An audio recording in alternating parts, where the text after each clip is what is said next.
she had never before played handball. Then she attended an Olympic tryout, exclusive, particularly for a sport she had only recently learned about a few days prior. Monet Hendrickson never thought she would be walking onto an Olympic tryout court. However, the 30-year-old travel creator chose to take a chance after spotting a social media post about a Team USA handball tryout taking place close to her Los Angeles home. I had no prior knowledge of the sport before the tryout, Hendrickson exclusively tells People. I viewed 3 Olympic videos from Paris in 2024 on YouTube. She claims that the handball tryout seemed like the ideal chance at the ideal time. Hendrickson had a credo: if you don't try, you will never know. Even though she was aware that her prospects of making the squad were minimal due to her lifelong obsession with the Olympics, Hendrickson approached the encounter with surprisingly composed demeanor, considering that he was a total novice in the sport. She explains, "I had no expectations, so I really wasn't nervous. I've always been an athlete, so I took every moment as it came, confident in my ability to adapt." Hendrickson quickly realized she wasn't the only one who had taken a leap on the day of the auditions. It became evident during check-in that nearly everyone had learned about the audition from the same video and had come eager to compete, even if they had never done it before. Hendrickson was able to maintain her composure by viewing the tryout as an experience rather than worrying about the result. "I believe the challenge is removed once you commit to the process being an experience," she says. "There were a ton of excuses not to go, but the secret was to live in the present and not have any expectations." She was also aware of another occasion when she had excelled at a new sport. "I began playing rugby in college at the age of 18, she recalls. Therefore, it was very familiar to attend a new high-level team sport. Hendrickson concentrated on her abilities outside of athletics as she went through workouts. She knew how she wanted to appear, even though she couldn't tell exactly what the handball coaches were looking for.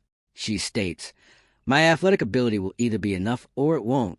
However, I am aware that I had total control over hustle, attention, and hype. I let my body do its best physically while really focusing on how I chose to show up mentally," she continues. Hendrickson left the tryout feeling pleased with her performance. She says, "I'm not sure what the handball coaches are ultimately searching for, but why not me in the end? I'm proud of the performance I gave." Hendrickson quickly made the decision to post about the event online, despite the fact that it wasn't part of her typical trip content.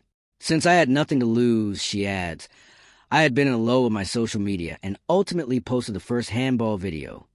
I assumed it would be just another unsuccessful video." The answer came right away. The video had received millions of views and thousands of comments by the time she arrived home, including one from the LA28 TikTok account that said, "Rooting for you, bestie." She claims, "I had no idea that I would literally double my Instagram following overnight.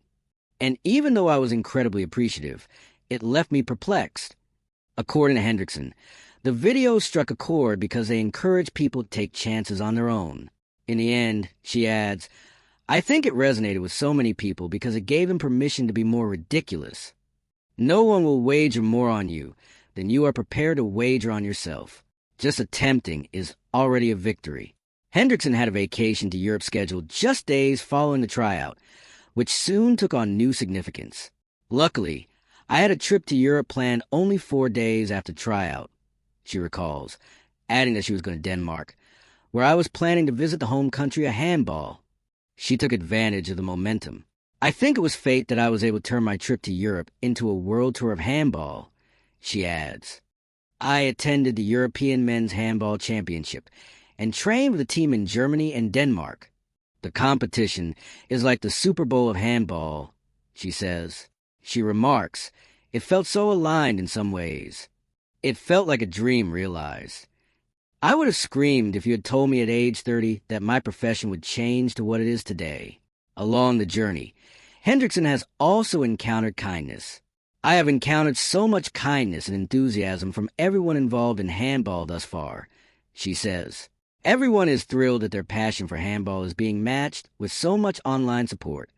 Hendrickson claims the experience has helped her realize how important athletics have been in her life, even though she hasn't been officially added to the squad. "As a child, sports were my lifeline," she claims. "I was taken aback by how much I missed participating in competitive sports." She now hopes that her platform might draw attention to something more significant. She believes, "I think women's sports have the power to change society for better, even though it might sound crazy." If the Olympic audition demonstrated anything to me, it was that I wasn't uninterested. Access is lacking. Hendrickson is leaving her options open for future. "I will definitely pursue that if I make the team," she declares. However, I believe my vision is now even more expansive. She intends to keep fusing athletics with travel, while highlighting lesser-known disciplines. "I want to keep traveling and playing sports overseas, introducing you to sports you may not be familiar with," she declares. She is still appreciative of the help she has gotten thus far. Hendrickson continues, "I'm just so thankful for this crazy opportunity and for everyone online who has been rooting for me. It means the world that random strangers are going above and beyond to help me achieve my goal.